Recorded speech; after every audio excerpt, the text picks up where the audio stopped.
Bueno, muy buenos días. Espero todos se encuentren muy bien. Muchas gracias por los que aceptaron esta invitación y se han unido a esta conversación. El día de hoy, en conjunto Central Lobby y Andersen, hemos querido realizar un conversatorio para hablar de temas relevantes sobre actualidad en materia de precios de transferencia y algunos puntos tal vez de fiscalidad internacional. Permítame un segundo, voy a compartir mi pantalla. No sé si ya la están viendo. Sí, Nata, ya se ve. Ok, listo. Perfecto. Ok. Bueno, en el día de hoy nos acompañan Helber González, socio de Central Law en Costa Rica, William Guevara, director de impuestos en Central Law en El Salvador, Evelyn Guerra, Transfer Pricing Manager en Guatemala y Ileana Salinas, Senior Tax Manager en Honduras. Entonces, el propósito de esta conversación es conocer algunos aspectos relevantes de la evolución de precios de transferencia en Centroamérica. Pero antes de eso, quisiera hacer una pequeña introducción sobre el régimen de precios de transferencia, porque digamos la relevancia de esta conversación y que cada día efectivamente va teniendo más importancia por las glosas, los ajustes de precios de transferencia y el uso de las herramientas tecnológicas en la gestión de las administraciones tributarias.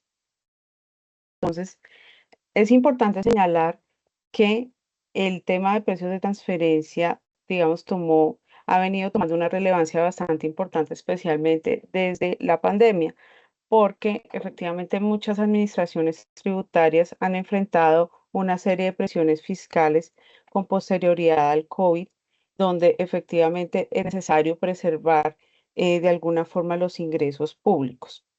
Ahora bien, también es cierto que cada vez más hay una mayor movilidad de capitales entre países, la globalización y también el crecimiento de las empresas multinacionales. Y este crecimiento las ha llevado a generar oportunidades de negocio y operaciones en diferentes jurisdicciones en el mundo. Dichas jurisdicciones tienen unas diferencias tributarias bastante importantes que llevan a una posible competencia por atraer la inversión y a su vez también a deteriorar de cierto modo las bases fiscales, disminuyendo los ingresos públicos del país.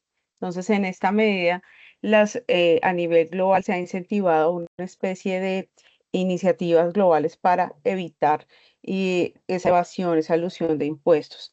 Y una de esas iniciativas importantes es el tema de precios de transferencia.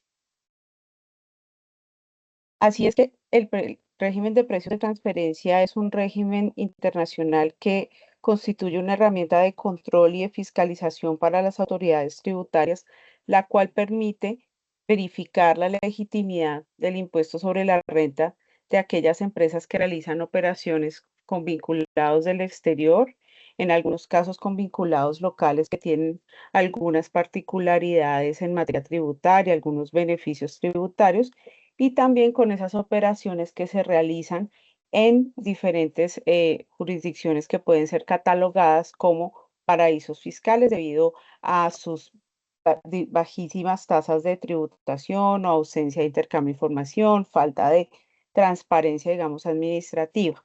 Entonces, el tema de precios de transferencia se rige como un mecanismo, una herramienta de control y de fiscalización para preservar las bases fiscales en el mundo. Entonces, digamos que ese es digamos, como el objetivo principal. Y más allá del objetivo principal y de cuál es digamos, como el principio rector de este sistema, es el principio de plena competencia, que en algunos casos se habla de principio de mercado, de libre mercado, pero en general este principio lo que busca es que esas operaciones que se realizan entre vinculados del exterior o vinculados locales con ciertas características especiales o esas operaciones que se realizan con paraísos fiscales sean realizadas de tal manera como si se hubieran realizado entre independientes en circunstancias comparables. Entonces, ahí es donde viene el reto, porque para la demostración y la verificación de este principio, las administraciones tributarias en el mundo se han servido de diferentes tipos de obligaciones, especialmente en algunos casos tenemos declaraciones juradas, anexos a las declaraciones de renta, otros en varios países tenemos la presentación, la preparación y presentación del informe local, del informe maestro, del informe país por país.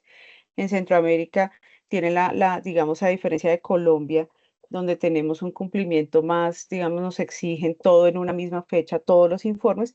En algunos países, por ejemplo, en el caso de Guatemala, primero presentamos un anexo y unos meses después, bajo una comunicación, debemos preparar el informe local, debemos enviar el informe local. Entonces, todas estas particularidades hacen que el régimen de precios de transferencia sea un tema muy dinámico y que en cada país, pese a que tengamos unas guías, digamos, generales como son las de la OCDE, pues tengan algunas particulares que es importante tener, digamos, tener en cuenta. Entonces, para esta, digamos, ya para esta conversación hemos querido focalizarnos en tres temas importantes: las actualizaciones o novedades regulatorias. Entonces aquí es donde pues ya hablo empiezo a hablar con los protagonistas de este tema en la región de Centroamérica. Entonces, efectivamente, como lo hablábamos en la preparación de este panel, hay algunas cositas que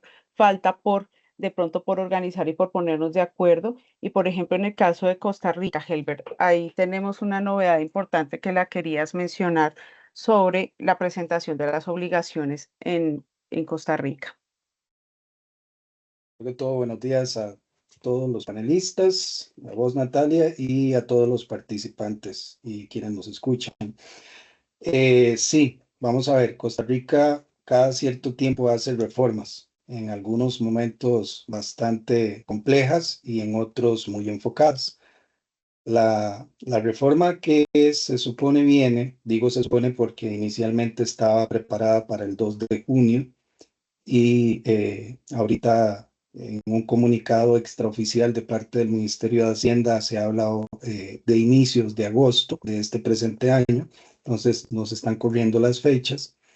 Tiene dos vertientes. La primera vertiente y la que es el eje central del tema de hoy tiene que ver con precios de transferencia y es la famosa declaración informativa.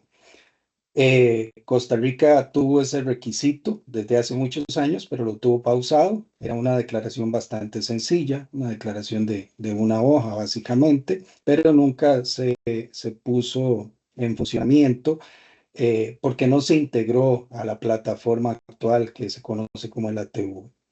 Entonces, como viene una nueva plataforma, que es la segunda parte de la reforma, que se llama TribuCR, más adelante vamos a hablar un poco de ella, se decide sacar a consulta pública en febrero 12-13 de este año el proyecto y estuvo dispuesto para que los que quisiéramos pudiésemos opinar al respecto, solicitar cambios, modificaciones. Es un asunto de ser escuchado, no necesariamente de ser tomado en cuenta, ¿verdad?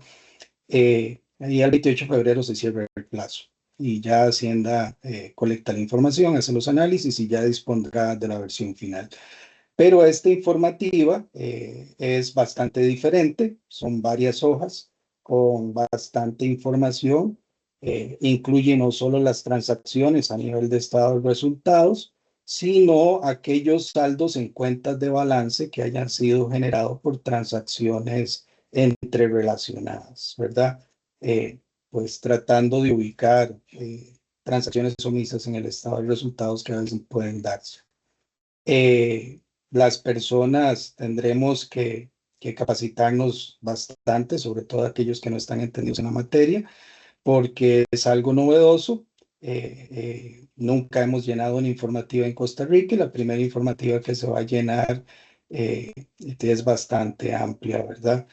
La declaración técnicamente, si entraba a partir del 2 de junio para el año 2024, se iban a tener 6 meses para poder llevarla a cabo, o si ahora es agosto, habrán 6 meses, y posterior al año 2024 serán 3 meses después del cierre fiscal, ¿verdad? Que se dispone para presentarlo. Entonces, también hay que ajustar los plazos. ¿Quiénes van a estar obligados? Bueno, a la informativa van a estar obligados los grandes contribuyentes, las empresas que estén en zona franca y todos aquellos contribuyentes que tengan operaciones con partes vinculadas que superen los 1.000 salarios base en una transacción o en la suma de las diferentes transacciones. Para tener una idea, estamos hablando de unos $900,000. Todo esto con base en el borrador que se publicó el 12 de febrero, ¿verdad? Porque todavía no es algo formal. Eso es lo que viene y lo que hasta el día de hoy nos han dejado ver, ¿verdad? Ok, muy interesante y muy importante esa novedad. En cuanto a Honduras, Ileana nos comentaba sobre una solicitud que para nosotros en Colombia es muy exótica porque solamente se limita a una notificación en la gran mayoría de los casos, pero ustedes creo que sí van a ser un poco más exigentes en esa obligación que quieren reglamentar. Estás en mute. Buenos días a todos, panelistas y participantes de este foro. Natalia, un gusto. En efecto, comentarte, ¿verdad? Una de las novedades recientes que tenemos en Honduras en cuanto a la materia de precios de transferencia es que el 19 de marzo de 2024 se publicó en la Gaceta el Acuerdo SAR 653-2023. Este acuerdo está regulando la obligación de presentar el informe país por país en Honduras para los grupos económicos multinacionales que tengan presencia en Honduras, que tengan entidades residentes en Honduras. Fíjate que además de este informe también se establece una obligación de notificación que también lo voy a comentar en esta misma presentación. Y comenzando por el tema del informe, este va a ser aplicable a todo lo que son las entidades matriz última de un grupo multinacional que tengan residencia para efectos fiscales en nuestra jurisdicción de Honduras. Van a estar obligadas a hacer la presentación del informe país por país ante la Administración Tributaria de Honduras, pero también va a ser requerido la presentación del informe país por país para ciertas entidades integrantes de grupos económicos multinacionales, entidades integrantes que son residentes en Honduras, ¿verdad? Pero bajo ciertas reglas específicas. Por ejemplo, una de ellas es que si la entidad matriz del grupo económico multinacional no está obligada a presentar el informe país por país en su jurisdicción, o también sería aplicable en el caso de que no exista un acuerdo de intercambio de información entre la jurisdicción de la entidad matriz última y Honduras. Un tercer escenario donde podría aplicar la presentación del informe país por país para una entidad integrante de un grupo económico multinacional es en caso de que se notifique una omisión sistemática en el intercambio de la información. Hay ciertas excepciones, ¿verdad? Para esta normativa, y estas residen en el caso de que una entidad matriz residente en el extranjero haya sido subrogada o sea la entidad matriz última y esta sí esté presentando su informe país por país en su jurisdicción. Esto le eximen de presentar en Honduras este informe país por país, siempre y cuando también se supere el umbral de ingresos que en el caso de nuestro acuerdo y de nuestra exigencia por parte de la Administración Tributaria, los ingresos anuales del grupo tienen que ser de 750 millones de euros o su equivalente en moneda nacional para requerir, ¿verdad? La no presentación de este informe en su jurisdicción como entidad matriz última. Luego, también va a existir la obligación para este ejercicio, este informe de país por país se va a presentar el primer ejercicio fiscal reportable, es el ejercicio en curso 2025, y se deberá presentar en el siguiente periodo fiscal, en el año 2026. Pero lo que debe cumplirse en este ejercicio 2025 es presentar ante la Administración Tributaria la notificación antes del 31 de diciembre del año en curso, respecto a la entidad, la condición que tiene la entidad residente en Honduras. Si va a ser una entidad matriz última o si es una entidad subrogada para presentar el informe país por país. En caso que no sea ni una ni otra, de igual forma se debe de identificar y notificar ante la Administración Tributaria quién es la entidad informante de este informe país por país. Va información que tiene que incluir, ¿verdad? Va a incluir detalles financieros y operativos de los ingresos, incluyendo la cantidad total de ingresos generados en cada jurisdicción, también los resultados antes de impuestos y los impuestos sobre la renta, el capital declarado y beneficios no distribuidos, así como otra información relevante, incluyendo el número de empleados, activos tangibles, en un formato específico que va a requerir la administración tributaria. Esta presentación se va a hacer en un formato XML y está siguiendo estándares de la OCDE. Por ende, deberá presentarse dentro de los 12 meses siguientes al cierre del ejercicio fiscal reportable, es decir, se tendrá que presentar en los 12 meses siguientes al cierre del ejercicio fiscal 2025. La omisión de esta notificación caería dentro de los incumplimientos a los deberes formales de los obligados tributarios. Por ende, el no cumplir con esta notificación en el ejercicio fiscal 2025 acarrearía sanciones sobre ingresos brutos.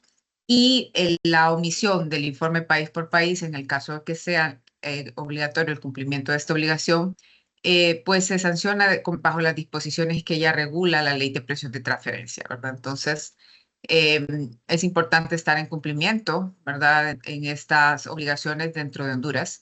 Y pues como va a ser este primer ejercicio del reporte país por país, pues definitivamente va a ser bien interesante, ¿verdad? Que las entidades y todos los grupos económicos hagan la respectiva notificación durante el ejercicio 2025 a fin de que ya vayan en cumplimiento con esta nueva normativa. Entendido, Liana, muchas gracias. Entendemos que en El Salvador también va a haber un cambio importante frente a las obligaciones de precio, especialmente cuando se trata de operaciones con entidades fuera del país que, digamos, tienen algunas características especiales en temas tributarios. Entonces, William, ahí, ¿cómo nos podrías comentar sobre esa actualización? Sí, muchas gracias, Natalia. Buenos días a nuestros compañeros panelistas e invitados presentes. Sí, de hecho, la novedad o la actualización que hay para El Salvador es la actualización que ha hecho el Ministerio de Hacienda de la lista de países, estados o territorios con regímenes fiscales preferentes. Importante que en El Salvador no solamente debe de realizarse estudios de precios de transferencias sobre aquellas operaciones que hemos realizado con partes relacionadas, sino también la ley ya establece que cuando se identifique que nosotros, es decir, el contribuyente, está realizando transacciones con sujetos enlistados en esta publicación que hace el Ministerio de Hacienda, debemos también de determinar que esas transacciones están a precio de mercado. Y como tal, la disposición legal contenida en el artículo 62A del Código Tributario establece que el Ministerio de Hacienda deberá publicar a más tardar en el mes de septiembre esta actualización de la lista de estados, territorios o países con regímenes fiscales preferentes y tratamiento tributario. Dentro de las novedades que se encuentra al comparar la lista que se emitió en septiembre del 2023 con la lista que se emite en septiembre del 2024, es que se incorporan a países como Camboya, Croacia, Kosovo, Ucrania y se da la salida de esta lista a Jamaica, Malasia, República de Turquía, dentro de la lista de países de baja tributación. Y por el lado de las novedades en la lista de países de nula tributación, está la salida de Antigua y Barbuda y Barbados. Es importante destacar también que esta lista, que fue publicada en septiembre del 2024, entra en vigencia a partir de aquellas operaciones que los contribuyentes puedan realizar durante todo el ejercicio 2025. Entonces, estas son las novedades que hay que si tenemos operaciones con nuestros proveedores, con nuestros clientes e identificamos que estos están ubicados en estos países, es importante entender que además de un efecto de retención, que la Administración Tributaria establece que si están en esta lista pasa de un 20% a un 25% de retención de impuestos sobre la renta, debemos de identificar también de que las operaciones se tienen que analizar que estén a precio de mercado. Esa conclusión. Evelyn, no sé si tengas algún comentario adicional respecto a Guatemala, porque entonces las actualizaciones normativas no son muy frecuentes en precios, en materia de precios de transferencia, pero no sé si tengas algún comentario adicional respecto a Guatemala, antes de pasar al siguiente tema.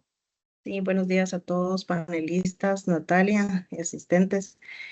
Sí, realmente en Guatemala desde el 2015 que entró en vigencia la normativa, pues no hemos tenido mayores cambios, ¿verdad? Sin embargo, desde finales del año 2022, la SAT ha iniciado como a socializar una propuesta de reformas tributarias, dentro de las cuales se incluyen reformas a la normativa de precios de transferencia. Una de las cosas que se está considerando es ampliar la definición de lo que es una parte relacionada, aclaración de la aplicación del método de valoración para importaciones y exportaciones que tenemos en Guatemala, el sexto método. También el tema de ampliar los plazos para las estipulaciones de acuerdos de precios por anticipado, entre otros temas. Sin embargo, el año pasado, en el 2024, aproximadamente como en julio, la SAT en su plan de fortalecer el sistema tributario y evitar la evasión fiscal, consideró necesario incluir dentro de estos cambios a la normativa de precios de transferencia las operaciones entre partes relacionadas locales.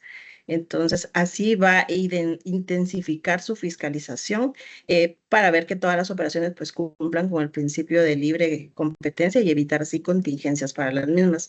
En este contexto, pues lo que se ha estado recomendando a las compañías es que inicien a analizar todas aquellas operaciones que tengan con sus relacionadas locales, que las mismas se encuentren debidamente documentadas para que cuando entre en vigencia estos cambios a la normativa, pues estén preparados ante una fiscalización. Se espera desde el año pasado que entre en vigencia. Lo que hemos tenido conocimiento es que es posible que este año ya sea publicada la reforma. De hecho, ya han iniciado ciertas reformas en otros aspectos para dar inicio como al cumplimiento para el periodo 2025, el próximo año. Importante ese tema de las novedades. De la mano de estas novedades que hablábamos, también es importante mirar y consideramos importante como revisar aquellos impactos en las estrategias de precios de transferencia, porque pues si hay algunos punticos, especialmente en Costa Rica y en Honduras, donde efectivamente hay unas normas que sí, digamos, están relacionadas con precios de transferencia y cómo adaptar digamos, la norma fiscal como con las operaciones entre vinculados. Entonces ahí, no sé, Helber, si quieras comentarnos cómo ha sido la experiencia, especialmente en los temas de intereses en Costa Rica. Ok, vamos a ver, en el año 2019 nosotros tuvimos una reforma bastante pesada. Los precios de transferencia ya se incluyen dentro de la ley de renta, que es la 7092. Anteriormente estaban por directriz aparte, ¿verdad? Ya no es un capítulo. Entonces eso cambia todo el teje y maneje de las empresas. Hay que aclarar también que Costa Rica no hace distinción entre transacciones transfronterizas o entre locales. Los estudios de precios de transferencia es indiferente. Si son dos empresas nacionales relacionadas, tendrán que hacer su estudio. Si son transacciones transfronterizas relacionadas, también tendrán que hacer su estudio, ¿verdad? Eso para que lo tengamos presente, porque a veces precios de transferencia se sigue asociando solo con transacciones transfronterizas entre relacionadas, ¿ok? No tenemos, tenemos un asunto relacionado con los intereses que nace a raíz de la declaración de renta más que de precios de transferencia, pero no se puede omitir. Este tipo de transacción es evaluada en precios de transferencia y es muy constante que encontremos subsidiarias asociadas o la casa matriz o la holding haciendo desembolsos. En algunos casos no aplica ninguna tasa de interés para las devoluciones parciales durante un lapso determinado y en otras sí. Y a veces esa tasa de interés está en función de dónde vamos a alocar las utilidades para tener un impacto menor en impuestos, ¿verdad? La norma vino a decirnos que todas aquellas transacciones relacionadas con intereses que no estén bajo la supervisión de la entidad local que se llama SUGEF, que es la superintendencia en esa materia, tienen que pasar por un filtro de deducibilidad, ¿verdad? ¿Cómo nace esta norma dentro del impuesto de renta? Pues es parte del plan de acción de BEPS, es específicamente la número 4. Lo que busca es limitar la erosión de la base imponible, buscando que no hayan deducciones que se consideren excesivas, ¿verdad? Entonces la norma viene y nos dice de forma muy sencilla, determine el evita, y hay una tabla que va del año 2021 hasta el año 2027, donde nos lleva del 30% del límite de deducibilidad hasta el 20% y nos va diciendo, determina el evita y sobre el evita aplica ese porcentaje y ese porcentaje nos da el resultado de los intereses que son deducibles de las transacciones que yo tenga con entidades que no están reguladas y no son supervisadas por la SUGEF, ¿ok? A manera de ejemplo, digamos que yo tengo una empresa relacionada con un tercero, me presta 75 millones, hablemos colones en mi caso, ¿verdad? En nuestro caso Costa Rica, y nos cobra 20 millones de impuesto. El evita son 75 millones, los intereses son 20 millones, estamos en el año 2025, la tabla nos indica que es un 24%, yo voy a tener derecho a los 75 millones del evita multiplicado por el 24%, deducir ese monto, que son aproximadamente 18 millones. Entonces, si la relacionada me cobró 20 millones y no está utilizada, hay 2 millones de intereses que yo no voy a poder deducir. Esa es la primera etapa. La segunda etapa es validar que la tasa de interés que estamos cobrando esté respaldada por un estudio y este estudio nos esté mostrando que estamos en condiciones libres de mercado, ¿verdad? No que la tasa está subrogada únicamente a una necesidad de alocar las utilidades, como hablé al inicio, o bien a una necesidad de flujo de caja de una de las dos entidades. Adicional, pues pide todos los documentos correspondientes. La norma nos dice, tiene que haber un contrato especificando si hay garantías, no hay garantías, los plazos de devolución del principal, si lo hay, no lo hay, si es bajo demanda, la forma de pago de los intereses. Costa Rica permite la compensación, pero tiene que haber una documentación bastante voluminosa en esos casos. Y algo que muchas veces se olvida mantener en los expedientes que tenemos que crear es la transacción de inicio, o sea, el desembolso, ya sea que se haya hecho en las cuentas del contribuyente o que haya sido algún pago en nombre del contribuyente. En cualquiera de esos dos casos se ocupa la documentación, ¿verdad? Esa es la única, Natalia, esa es la única regla de capitalización que podríamos conversar en Costa Rica, porque nosotros no manejamos lo que usualmente hay en otros países, que es una relación de deuda capital, ¿verdad? Donde no te permiten endeudarte sobre ese monto, ¿ok? Ok. Liliana también ha manifestado unos temas importantes sobre la norma y algunas particularidades que se deben tener en cuenta, exenciones y como exoneraciones. Creo que ustedes usan más esa palabra que nosotros. Sí, en Ujú. efecto, Natalia, en Honduras, bueno, en los últimos años ha habido una fuerte presión para que a nivel del Congreso Nacional se apruebe un proyecto de decreto que se denomina Ley de Justicia Tributaria. Este proyecto de decreto busca, ¿verdad?, eliminar ciertos beneficios, especialmente a las empresas acogidas a regímenes especiales, ¿verdad? Está atacando bastante el tema de las exoneraciones fiscales. Esto puede tener un impacto específicamente en este rubro porque de sufrir alguna reforma a la normativa actual, las empresas de regímenes especiales podrían estar sujetas al cumplimiento de obligaciones de precios de transferencia. Actualmente, estas empresas de regímenes especiales, bajo una interpretación que se hizo al Código Tributario, no están sujetas en este momento al cumplimiento de obligaciones de precios de transferencia. Claro está que esto no las exime de que ellas mismas puedan hacer su análisis, ¿verdad? De que sus operaciones están bajo el principio de plena competencia, porque una cosa es que no tengo que entregar los reportes a la administración tributaria y otra cosa es que no esté cumpliendo, ¿verdad? Con normativa que generalmente también es aplicable desde su casa matriz, los países de origen, ¿verdad? Entonces, en Honduras, esto podría ser un impacto importante en caso de que llegase a aprobarse esta reforma. Como te digo, ha sido ampliamente discutida en varias legislaciones, en varias sesiones legislativas, pero no ha tenido una mayoría absoluta como para poder ser aprobada, ¿verdad? Por lo pronto, creo que otro de los impactos importantes que van a tener las empresas va a ser esta nueva obligación del informe país por país, ¿verdad? Porque en Honduras, en realidad, no son muchos grupos económicos los que tengan su entidad matriz residente en Honduras, ¿verdad? Entonces, la mayoría de los grupos económicos en Honduras participan a través de una entidad integrante del grupo económico.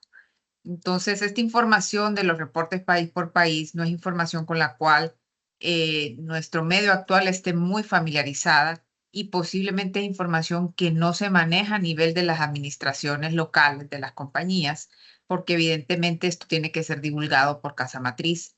Entonces, creo que en los escenarios donde toque hacer la presentación del informe por país, pues iba a requerir un apoyo, un acompañamiento para evitar incumplimiento, ¿verdad? En cuanto a esta nueva exigencia que es aplicable para el ejercicio fiscal reportable 2025. Entendido. Como lo decía en la introducción del panel, este tema es muy dinámico y sí me gustaría escuchar de parte de ustedes como cuáles son los desafíos prácticos que están enfrentando las empresas para cumplir con estas normativas como la que nos acaba de mencionar Iliana. No sé si, Helber, cómo lo has visto, sobre todo ustedes que están como a la expectativa de esta resolución para la presentación de las declaraciones. Vamos a ver, todavía no tenemos las versiones finales, entonces ya por ahí estamos iniciando con el desafío, como vos indicás. Hay que tomar en cuenta que ya nos trasladaron 2 meses más de plazo, ¿verdad? Ya retrasaron el proyecto 2 meses más de plazo.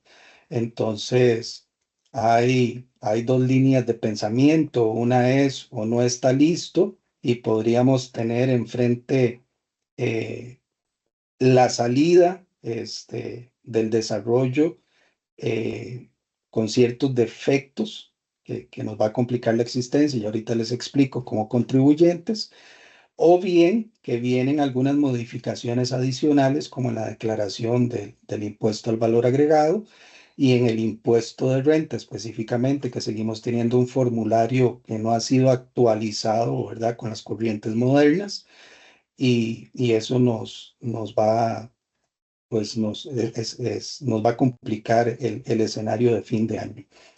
El principal desafío es el cambio de sistema. Nosotros ahorita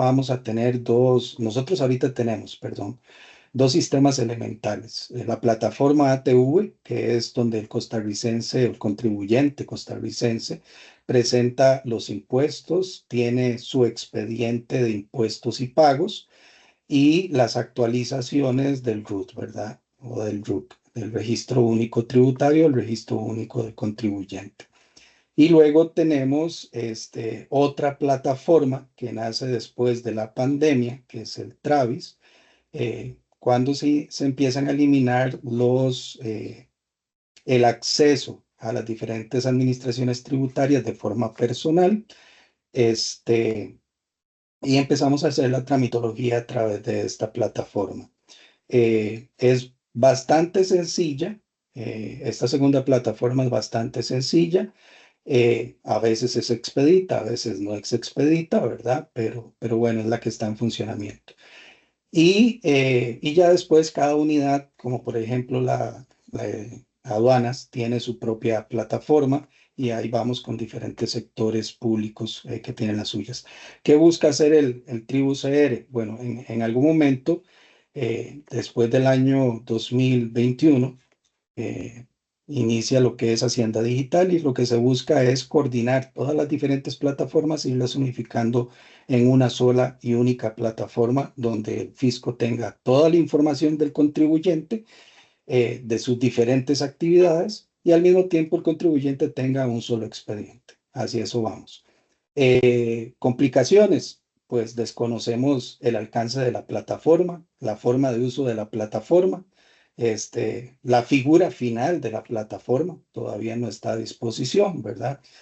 La declaración informativa que se va a unificar, toda la parte de precios de transferencia, que es la primera vez que se unifica una plataforma digital en el país, es un formulario, como lo dije al inicio de este webinar, es un formulario de varias páginas con un contenido similar al centroamericano en cuanto a que tienes que escoger claramente la opción que te aplica, pero la lista de desplegables es bastante amplia, ¿verdad? Entonces hay que tener mucho cuidado cuando yo escojo del desplegable lo que voy a escoger porque nos podemos equivocar. Y agrega las actividades o los resultados en balance de situación, algo a lo que habitualmente no estamos acostumbrados. Entonces, vamos a tener dos vertientes: entender bien, conocer bien y aplicar bien lo que es la declaración informativa para los contribuyentes que van a estar obligados. Entender ahora el resto de contribuyentes que los precios de transferencia es una obligación y el fisco va a dar entre 3 y 10 días hábiles para presentarlos cuando los requiera. Y los que trabajamos en esta área sabemos que en 3 días o 10 días un estudio de precios de transferencia correcto y defendible es imposible de realizar, ¿verdad? Y seguidamente acostumbrarse, adaptarse y llevar toda la presentación de impuestos y la presentación de precios de transferencia en una nueva plataforma. Eso es lo que nos espera. Como les digo, y con esto termino esta parte, inicialmente era el 2 de junio, entonces estábamos corriendo a recolectar información. Ahora se retrasa extraoficialmente a inicios de agosto.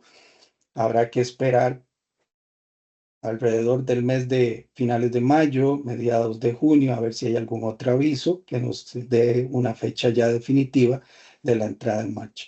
Por el momento es un poco de zozobra, ¿verdad? Entre lo que viene y cuándo realmente va a venir. En eso es lo que estamos en Costa Rica. Liliana también manifestaba una situación similar.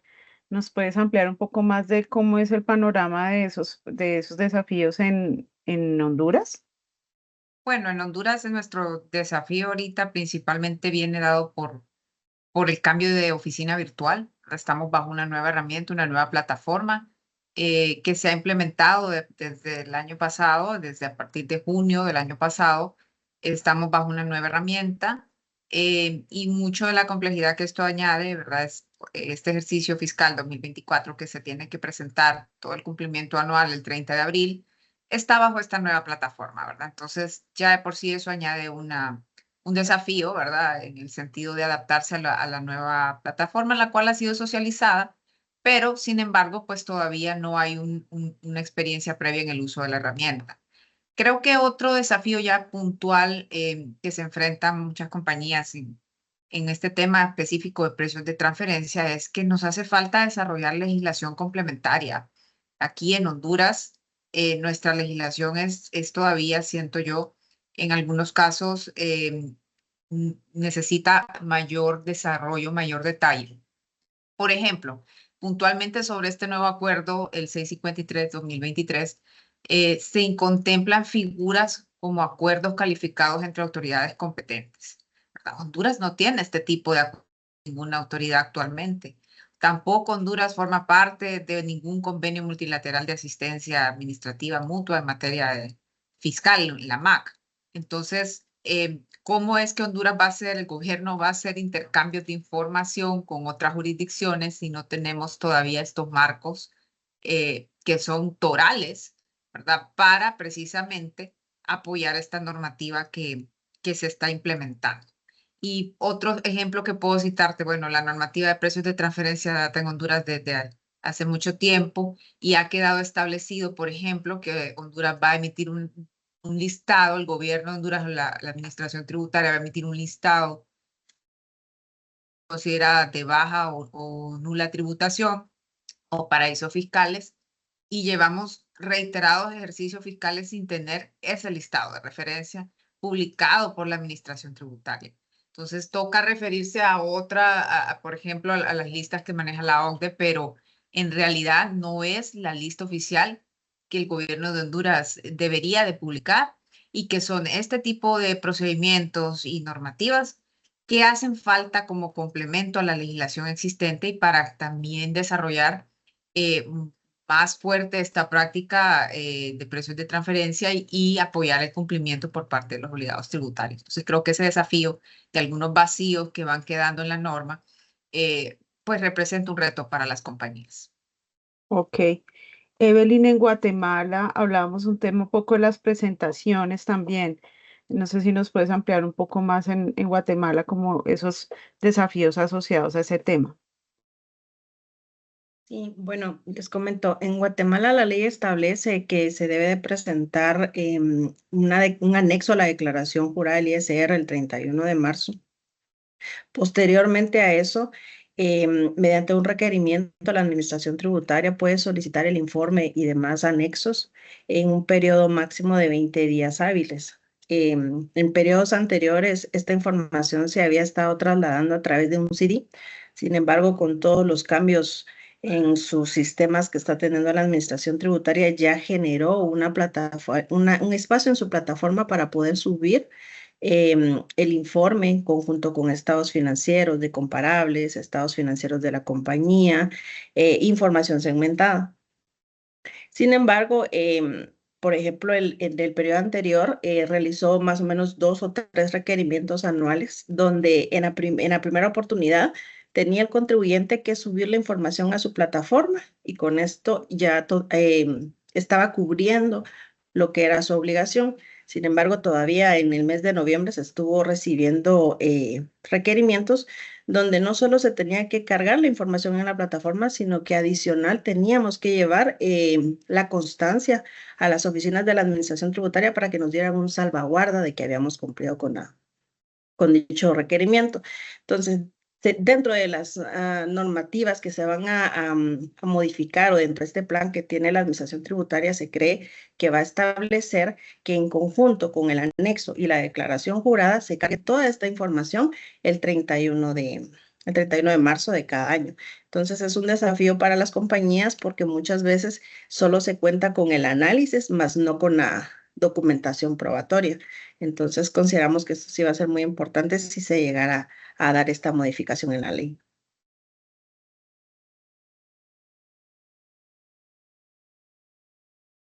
Estás en mute, Natalia. Perdón. William, recuerdo que en Salvador pues hay un tema también particular con las fechas. No sé si nos quisieras ampliar un poco respecto a eso. Sí, de hecho, para El Salvador creo que el desafío que tienen los contribuyentes es poder alinear la finalización del estudio de precios de transferencia con la fecha límite para la presentación de la declaración informativa, que tiene fecha de vencimiento a más tardar el 31 de marzo de cada ejercicio fiscal.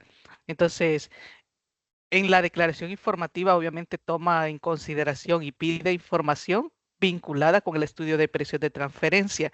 Entonces, creo que ahí está el reto de poder ir determinando constantemente por parte de los contribuyentes y los responsables del análisis de las operaciones, si estos en primera instancia llegan a los umbrales para poder, para tener esa obligación de informar las declaraciones que se han tenido con partes relacionadas o países o estados de baja o nula tributación. Y en segunda instancia, pues poder realizar el estudio de precios de transferencia para poder completar la información que solicita la declaración informativa.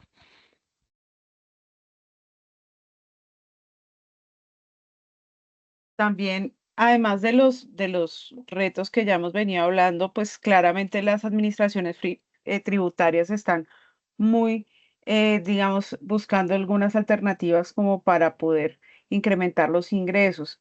Entonces, William nos comentaba una situación bastante particular que por lo menos en Colombia la vimos, pero hace bastante tiempo, pero me llama la atención que ustedes en la fiscalización estén revisando de nuevo ciertas operaciones. Entonces, frente a las fiscalizaciones, ¿qué nos podrías comentar, William, en el tema de El Salvador, perdón? Sí, de hecho, actualmente las fiscalizaciones están orientadas por parte de la administración tributaria principalmente al tema de la verificación de activos y pasivos que pueden tener los contribuyentes con sus sujetos relacionados. Y es que se ha hecho muy evidente y muy recurrente el tema de otorgamiento de préstamos, de entrega de capital de trabajo sin plazos, sin tasas de intereses, sin documentación soporte. Entonces, cuando el contribuyente identifica o busca la forma de determinar si está obligado a presentar la declaración informativa, toma en consideración únicamente las transacciones de compra o venta o transacciones de resultado. Y es importante aquí aclarar y que tengan como ese vector de determinación de que las transacciones que se den de activos y pasivos, como lo menciona la guía informativa también que ha emitido el Ministerio de Hacienda, está vinculada también a préstamos, reintegros, reembolsos de gastos que se hayan realizado entre las partes relacionadas. Entonces, si sumamos todas las operaciones que hayan tenido y estas llegan a los umbrales establecidos por la ley, están obligados a presentar el informe, la declaración informativa, el F982, y por lo tanto también a poder tener el soporte del estudio de precios de transferencia. Adicional a esto, la administración tributaria también ha establecido planes anti-evasión y plan anti-contrabando, que está orientada también al tema de las fiscalizaciones a los contribuyentes, y en esa verificación del cumplimiento de las obligaciones tributarias puede determinar la omisión de la presentación de la declaración informativa. Muy importante eso que nos comentas. En Costa Rica entiendo que hay como algunos focos de fiscalización. ¿Nos vas a comentar? Y Costa Rica, básicamente precios de transferencia son un enfoque a los grandes contribuyentes, que la información es más accesible. Hasta hace 2 años ellos tenían que presentar un informe que se conocía como LAMPO, que básicamente era un resumen de sus transacciones y algunos aspectos cualitativos y organizacionales y de estructura, que le permitía a la administración tributaria conocer en detalle qué hacía la empresa. Y zonas francas, ¿verdad?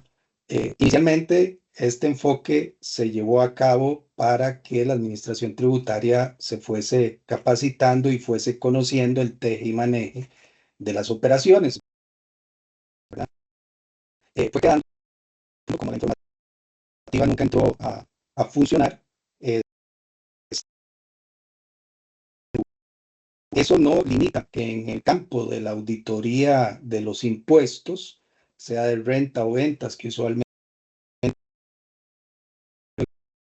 el país o pues, la administración tributaria tenga la capacidad de, al notar que hay transacciones entrerelacionadas, solicitar el estudio de precios de transferencia, ¿verdad? Entonces, si bien hay un enfoque en esos dos grandes grupos por una necesidad que así lo originó. Igual, en una auditoría tradicional de impuestos, pueden hacerme la solicitud del estudio de precios de transferencia, ¿verdad? El problema de este último enfoque es que si el contribuyente no lo tiene, pierde su derecho a defensa, básicamente, ¿verdad? Acordémonos que la prueba de la carga es del contribuyente, o la carga de la prueba es del contribuyente más bien, y en caso de no tenerla, pues le estamos dando libertad de acción a la administración tributaria para definir. Y hay algo interesante, Costa Rica no tiene umbrales, ¿verdad? Desde un colón, si tengo una transacción relacionada con un colón, básicamente pues ya me toca hacer el estudio de precios de transferencia. Por eso les decía que entre los desafíos que tienen los contribuyentes o vamos a tener es educarnos a entender que no es una necesidad, sino que es un requerimiento. Y así como lo decía William ahora, Costa Rica, la informativa se va a entregar con la declaración de renta, lo que obliga a llevar los estudios de precios de transferencia durante el periodo fiscal y no posterior al periodo fiscal, que es lo que a veces se suele hacer, ¿verdad? Muy importante eso que señalas. Nos vamos de pronto al otro extremo que nos va a comentar Ileana, porque pues uno pensaría que ya con todo el tiempo transcurrido y las nuevas herramientas tecnológicas, de pronto uno esperaría digamos, otra actitud de las autoridades, pero creo que en Honduras el tema sí es diferente. ¿Cómo lo ves tú, Ileana? Bueno, sí ha habido mucho enfoque por parte de la administración tributaria, le están apostando muchísimo a esta nueva oficina virtual. Hasta cierto punto ha habido alguna ausencia en procesos de fiscalización, al menos no ha sido tan palpable como en otras administraciones. Pero sí que es cierto que esta nueva oficina virtual les está brindando a ellos la posibilidad de hacer auditorías más eficientes y a nivel de escritorio, porque están teniendo acceso a información que antes estaba disgregada en diferentes plataformas y que posiblemente había dificultado esos cruces de información automáticos que ahora la administración tributaria va a estar en toda la capacidad de poder hacer. Entonces, pasa mucho ahora y antes no sucedía que, por ejemplo, hay cruce de información entre lo que reporta un proveedor y lo que reporta el cliente, por ejemplo, ¿verdad? En cuanto al tema de retenciones, está habiendo cruce de información. Esto es novedad porque no existía antes este tipo de validaciones. Y así sucesivamente se van incorporando nuevas validaciones con toda la información que ellos están recolectando en esta nueva oficina virtual. Creería también que otro enfoque que están teniendo pues va a ser el tema de fiscalizaciones cruzadas, ¿verdad? Cruces de información entre diferentes entidades, tanto como autoridades aduaneras, la autoridad tributaria y las autoridades que regulan los regímenes de exoneración de impuestos también. Y por el lado de Guatemala, Evelyn, ¿cómo has visto el tema de la fiscalización? Bueno, en Guatemala, pues la fiscalización está en constante evolución con un enfoque creciente de verificación de que las transacciones entre las partes se realicen a precios de mercado. La administración tributaria está incrementando sus auditorías y sanciones por incumplimiento, pues con el objetivo de asegurar de que todas las empresas no trasladen pues artificialmente utilidades o a jurisdicciones con menor carga impositiva. La SAT también está realizando auditorías donde revisa documentaciones, los métodos aplicados. Se tiene conocimiento de que ha estado cuestionando la aplicación del método del margen neto de la transacción y el costo adicionado. Viceversa, esto dependiendo del resultado que están teniendo las compañías. No está aceptando comparables que muestren una pérdida dentro del ejercicio y también está cuestionando la aplicación del sexto método, pese a que no contamos con información pública guatemalteca. También está fiscalizando mucho las operaciones de commodities.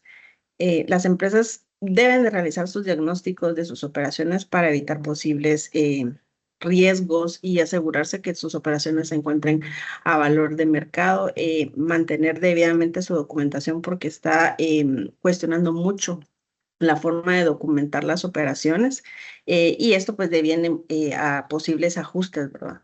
Entonces sí es importante y sí se está poniendo un poco agresiva la administración tributaria acá en Guatemala para el tema de precios de transferencia. Ok.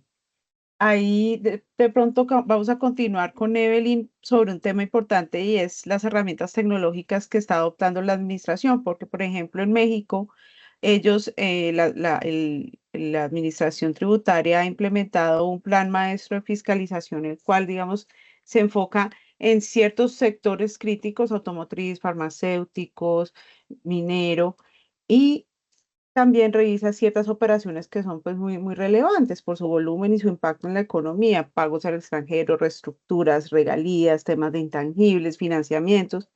Entonces, ese tema de la inteligencia artificial pues ha apoyado bastante ese plan maestro. En Guatemala entiendo que también hay como unas, digamos ya como unos pasos en cuanto a ese tema. ¿Tú nos podrías ampliar un poco sobre eso, Evelyn? Sí, así es. La administración tributaria en su plan, ¿verdad?, de mejora ya ha comentado, de hecho ya ha implementado la inteligencia artificial como una herramienta clave para todos sus procesos de fiscalización y auditorías. Esta tecnología permite construir escenarios de riesgo de manera eficiente y precisa para que la SAT pueda optimizar sus procesos y sus métodos para determinar ciertos riesgos que puedan estar teniendo ciertos contribuyentes. De hecho, ya lo está implementando en temas de aduanas, también lo está implementando en temas de facturación de pequeños contribuyentes.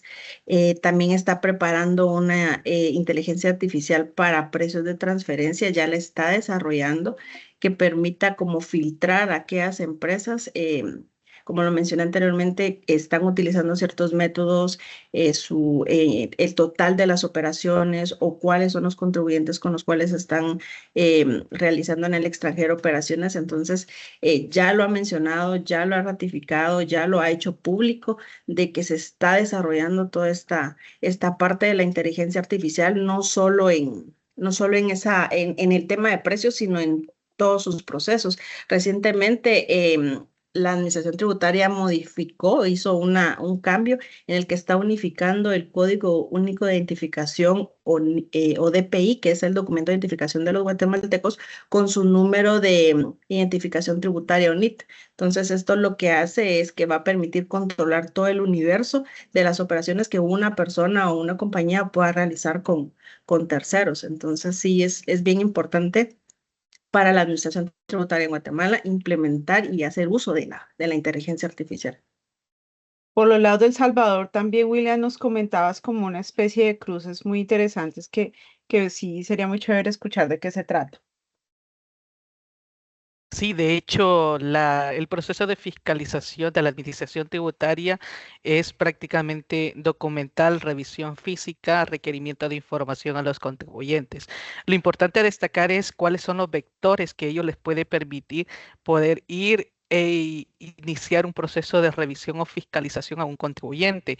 Y ahí es donde podemos traer a cuenta las actualizaciones que han venido haciendo, por ejemplo, a los anexos de las declaraciones del impuesto al valor agregado IVA, en las que prácticamente ahora le informamos a la administración a quién le compramos y a quién le vendemos con nombre y apellido.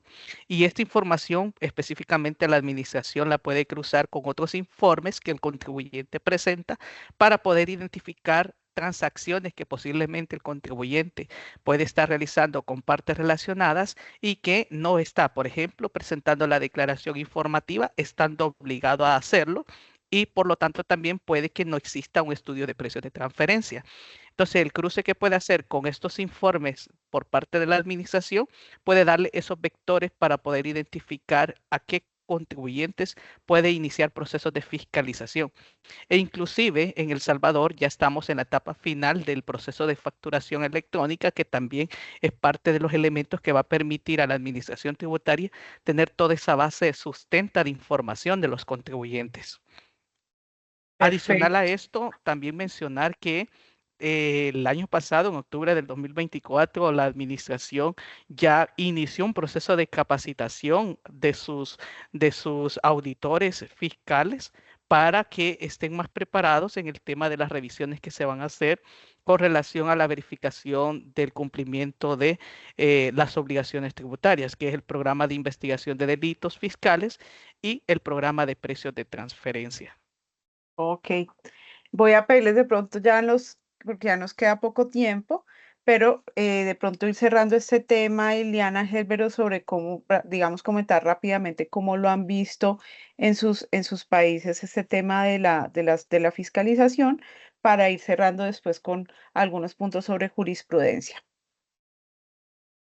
Sí, claro que sí, Natalia. Bueno, nuevamente, ¿verdad? Y al igual que mencionó El Salvador, Guatemala, en estos vectores de fiscalización en Honduras, creo que van a precisamente alimentarse mucho de la información de la oficina virtual nueva, ¿verdad? Porque precisamente pues ahí les va a dar mucho insumo a la administración tributaria para identificar posibles operaciones con riesgos, ¿verdad? Y como te decía, ya es algo que ya se está haciendo, porque, por ejemplo, si hay inconsistencia entre lo que reporta el agente de retención y lo que reporta la persona que sufrió la retención, entonces crea una inconsistencia en la declaración y de repente aparece la necesidad de presentar una declaración rectificativa porque el sistema te propone generar esta declaración rectificativa o te rechaza, ¿verdad? Algunos valores con los cuales no tiene una consistencia al momento de hacer los cruces de información.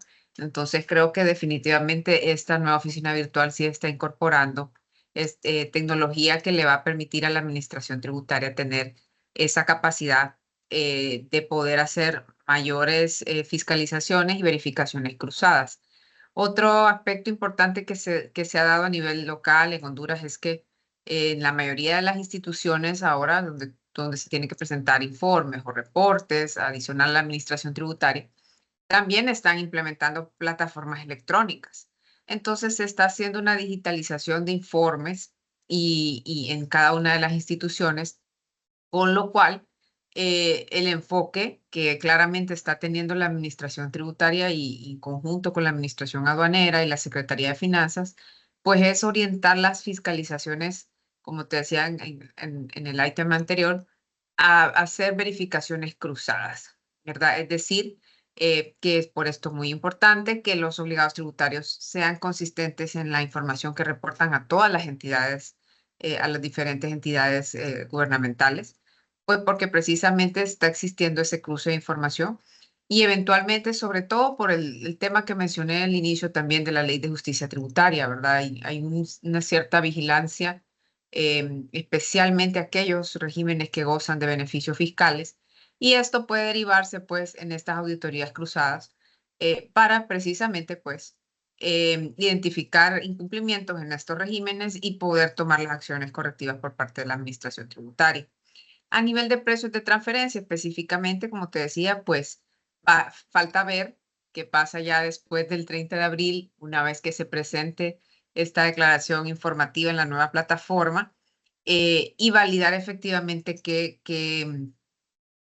cruces de información se van a estar haciendo por parte de la administración tributaria, tomando en cuenta el nivel de detalle que llevan nuestras declaraciones, porque Honduras tiene declaraciones donde va bastante información, tanto en la parte de retenciones como declaración mensual de compras, como la declaración informativa de las operaciones con partes relacionadas en materia de precios de transferencia. Entonces, existe pues bastante insumo y bastante información con la que la administración tributaria va a poder implementar inteligencia artificial más adelante y hacer pues todo este tipo de verificaciones de una manera más óptima.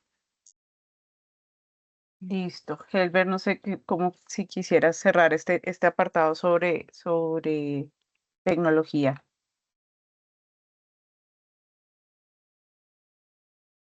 Estás en mute.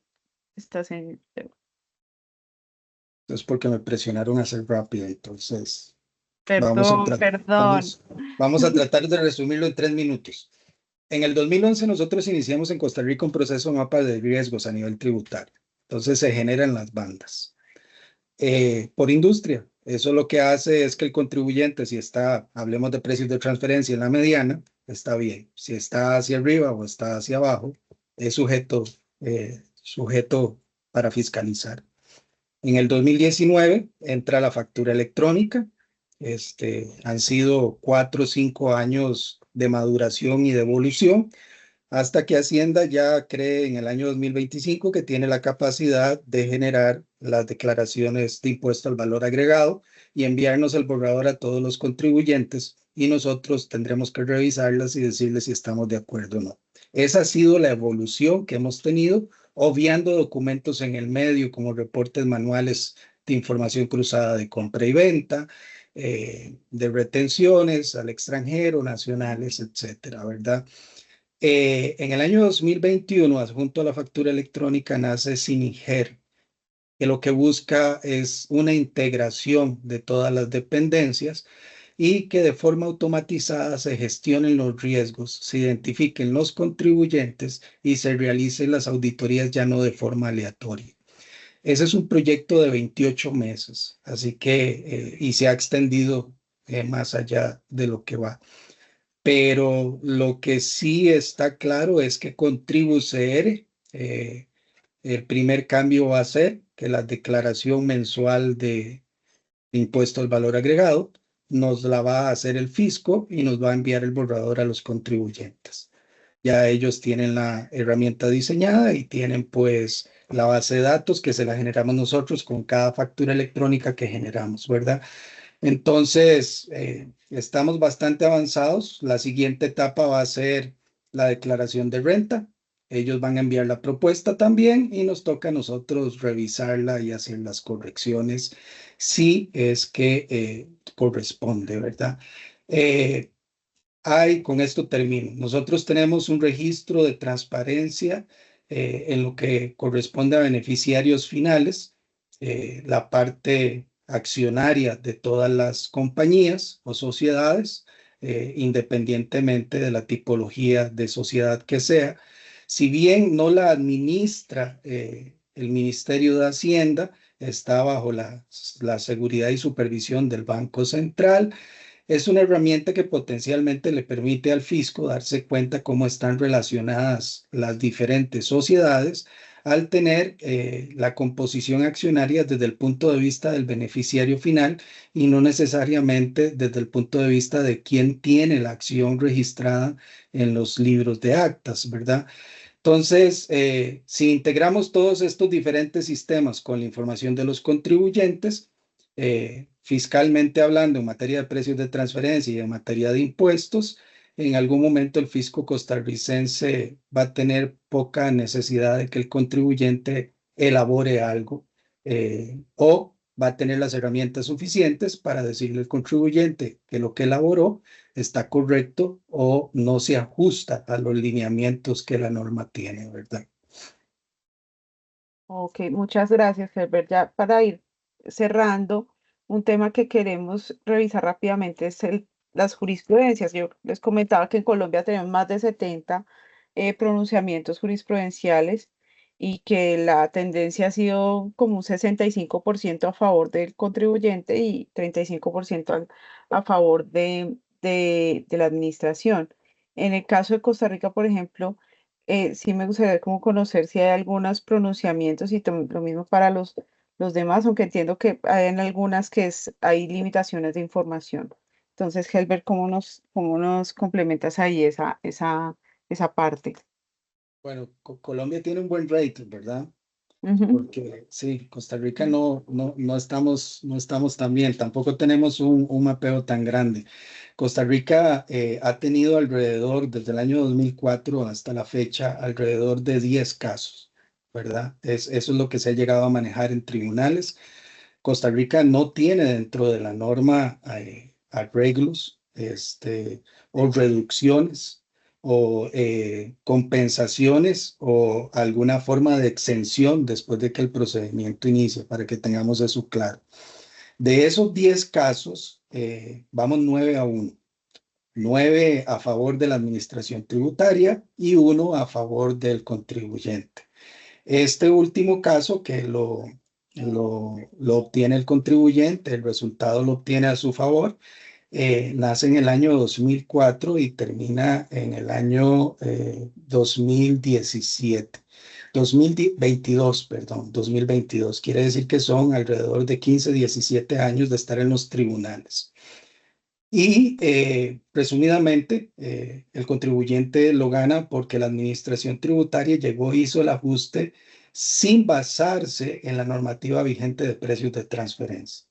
Hizo una estimación bajo su propia metodología, hizo caso omiso a la norma y entonces ya lo que es la sala primera llega y le dice, no, hay lineamientos y esos lineamientos se respetan y no puede la administración tributaria utilizar diferentes metodologías o diferentes interpretaciones a las que las guías de la OCDE han sido sometidas la normativa costarricense, ¿verdad? Pero ese es el rey. No tenemos muchos casos, la mayoría van a tener que ver con el foco de auditorías que hablamos en algún punto de la charla de hoy. Y acordémonos que estaba basada en grandes contribuyentes y zonas francas, ¿verdad? Zonas francas, hay que tomar en cuenta que hay algunos grupos que están totalmente exonerados de impuestos, entonces el estudio, el análisis de precios de transferencia es más para foco de entrenamiento y entendimiento que para foco de obtener alguna variación impositiva. Y el resto del mar, pues grandes contribuyentes tienen de 1 a 3 auditores asignados de forma permanente. Entonces eso ha ido minimizando ya que el contribuyente no se ajuste o no realice de acuerdo a los lineamientos de los estudios de precio de transferencia y sus operaciones. Pero ese es el resultado, Natalia, 9-1. Ok. En Honduras creo que sí estamos un poquito más discretos y tímidos con ese tema, ¿verdad, Iliana? Sí, Natalia, fíjate que en Honduras tenemos limitaciones en cuanto al acceso al tema de la jurisprudencia. Hay que tomar en consideración que el Departamento de Fiscalía Internacional o el Departamento encargado de precios de transferencia de la Administración Tributaria surge y tiene mayor actividad a partir del año 2017, 2018, ¿verdad? Es relativamente nuevo todavía. Y los procesos con que inició, muchos de ellos pues pasaron obviamente a una etapa de impugnación administrativa. Entonces, algunos de esos procesos tomaron bastante tiempo en cada una de esas instancias. De momento pensaría que muy poco o casi nulo, ¿verdad? Ninguno de estos procesos todavía ha llegado a una instancia de casación ante la Corte Suprema de Justicia. Entonces, es por eso que nuestro acceso a jurisprudencia todavía es muy limitado, pues estos procesos todavía están en desarrollo en su gran mayoría, ¿verdad? Y están siguiendo su etapa administrativa o bien pasando ya a la primera instancia a nivel judicial, lo cual indica pues que todavía están develándose en proceso, ¿verdad? Y no tenemos suficiente información para que esto constituya una jurisprudencia todavía. Ok. En Salvador surgía una controversia importante por el carácter de las guías de la OCDE. William, sí, me gustaría que nos hablaras un poco de eso. Sí, de hecho es importante mencionar que en el 2014 es que se realiza una reforma al Código Tributario queriendo introducir el tema de poder utilizar por parte de la Administración Tributaria los lineamientos de la OCDE para la determinación del precio de mercado para cuando se realizan procesos de fiscalización. Pero fue hasta el 2018 que la Sala de lo Constitucional emite una declaración de inconstitucionalidad de esa reforma precisamente por no cumplir requerimientos de forma.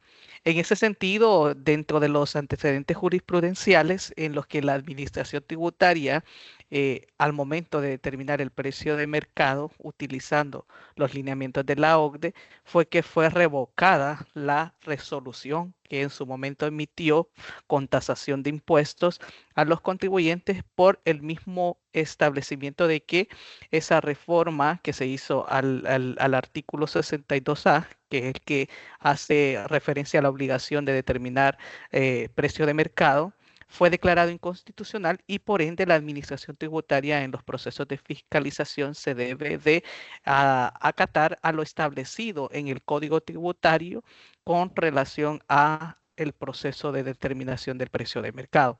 Importante también mencionar de que la mayoría de la jurisprudencia que podemos encontrar en el Tribunal de Apelaciones de los Impuestos Internos o en la Sala de lo Constitucional están referidas a la obligación de la verificación de la obligación de los contribuyentes de presentar la declaración informativa en la que el 100% ha sido una confirmación de que el contribuyente sí incumplió la obligación formal de informar esas transacciones en la declaración informativa. Ok. Y ya para cerrar, Evelyn, ¿cómo es el panorama en Guatemala? Pues la administración tributaria en sus auditorías que ha realizado enfocadas en precios de transferencia ha realizado ajustes significativos que tienen un gran impacto en el ISR por más de casi 330 millones. Estos ajustes siguen en fase administrativa, no han llegado a lo contencioso. En algunos casos el contribuyente ha tomado la decisión de pagar, ¿verdad?, los ajustes para evitar suspensión de actividades e iniciar un proceso legal. En Guatemala, pues por el momento aún no se genera jurisprudencia en materia de precios de transferencia. Todo sigue en lo administrativo. Entendido, esa sí es la norma general, que tomen bastante tiempo, como los 17 años que mencionaba Elber. Ya para concluir, si alguno tiene digamos, algún tip concreto que nos quiera como regalar ya para dejárselo como a la audiencia, sería maravilloso. Todavía nos quedan unos poquitos minuticos. Quizá retomar algunas cosas dentro de toda la conversación de hoy. Número uno, no dejar los estudios de precios de transferencia para el final o posterior al cierre fiscal. Eso para todos los países estamos viendo que es no una necesidad, sino debería ser un procedimiento del departamento contable y de impuestos de cada empresa. Revisar la normativa vigente, ¿verdad? Y estar validando los cambios que se quieren implementar para irse adaptando y preparando a lo que viene. Y en estos mercados hay que tomar en cuenta también el profesional con el que se trabaja, ¿verdad?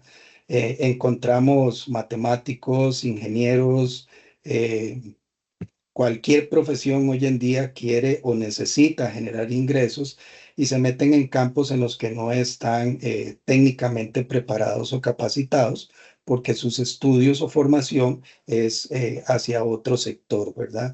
Entonces también hay que escoger adecuadamente el profesional que se encargue de estas tareas y que tenga la capacidad de defender el trabajo que está preparando llegado el momento, ¿verdad? Eso es lo que puedo rescatar y ya para los espectadores que tenemos hoy, que son o tienen o participan en varios países, entender que la normativa es diferente y el campo de aplicación y de interpretación también difiere, aunque seamos centroamericanos, difiere y hay que analizarlo antes de entrar, ¿verdad? Así es. Todos Sí. hablamos español, pero no el mismo español. Cuéntanos, De acuerdo. Ileana. Por mi parte, añadir, ¿verdad?, a lo que menciona Elber, pues la importancia también de no tomar a la ligera los reportes, ¿verdad? Y la información que se cocina en los reportes. Muy importante, pues, hacer siempre la verificación de que toda la información que se está reportando a los diferentes entes siempre es coincidente. Y sobre todo tener ese acompañamiento, como menciona Elber, no dejar esto a último momento, sino que ser proactivos, no reactivos, y buscar siempre la asesoría adecuada, ¿verdad? En este caso, pues, no esperar el último momento yo creo que es un factor fundamental, y que la información sea consistente, ¿verdad? Esté sustentada, debidamente soportada y debidamente sustentada para cualquier proceso de fiscalización que nos toque enfrentar, poder salir avante, ¿verdad? En estas fiscalizaciones. Bueno, no sé si William o Evelyn tengan Del Sí, lado, Natalia. unos minutitos. Adelante, Evelyn. Perdón, del lado de Guatemala, pues como mencionaban ellos, ¿verdad? También tener todo bien documentado, asesorarse, ¿verdad? Con una persona o una firma que tenga bien el conocimiento, revisar sus operaciones, realizar revisiones preliminares, evaluar bien los métodos que se están aplicando y sobre todo evitar las rectificaciones, porque acá en Guatemala las rectificaciones son como que una alerta, un punto para que la administración tributaria llegue a revisar y pues por ende evitar futuros ajustes, ¿verdad?